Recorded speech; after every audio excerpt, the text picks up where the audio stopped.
உங்க WhatsAppல உங்களுக்கு தெரிஞ்சவங்க அல்லது தெரியாதவங்க மெசேஜ் பண்ணியிருப்பாங்க. அந்த மெசேஜ் வந்து டெலீட் பண்ணியிருப்பாங்க. அப்படி டெலீட் பண்ணா, உங்க WhatsAppல யூ டெலிட்டட் திஸ் மெசேஜ் அப்படின்னு வந்திருக்கும். அந்த மெசேஜ் என்னங்கிறத பார்க்கறதுக்கு எந்த ஒரு அப்ளிகேஷன் இல்லாம நீங்க உங்க மொபைல்லேயே பார்த்துக்கலாம். அத எப்படி பார்க்குறது? அது பத்தி தான் இந்த வீடியோல பார்க்க போறோம். இந்த வீடியோவ ஃபுல்லா பாருங்க. அப்பதான் புரியும். ஃபர்ஸ்ட் டைம் நம்ம சேனல் பண்ணா சப்ஸ்கிரைப் பண்ணிக்கங்க.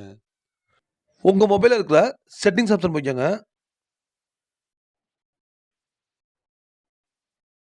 அதுல நோட்டிஃபிகேஷன் அண்ட் ஸ்டேட்டஸ் பார் இருக்குல்ல, அத வந்து கிளிக் பண்ணுங்க. மோர் செட்டிங்ஸ்ன்னு இருக்கும். அத வந்து கிளிக் பண்ணுங்க. லாஸ்ட்டா நோட்டிஃபிகேஷன் ஹிஸ்டரின்னு இருக்கும். அத வந்து கிளிக் பண்ணுங்க. இது ஆஃப்ல இருந்துச்சுன்னா, இத வந்து ஆன் பண்ணிக்கங்க.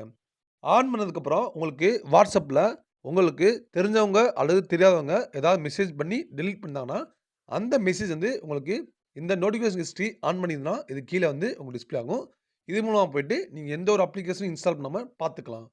இந்த வீடியோ உங்களுக்கு பிடிச்சிருந்துச்சுன்னா லைக் பண்ணுங்க, ஷேர் பண்ணுங்க, கமெண்ட் பண்ணுங்க. தேங்க் யூ ஃபார் வாட்சிங்.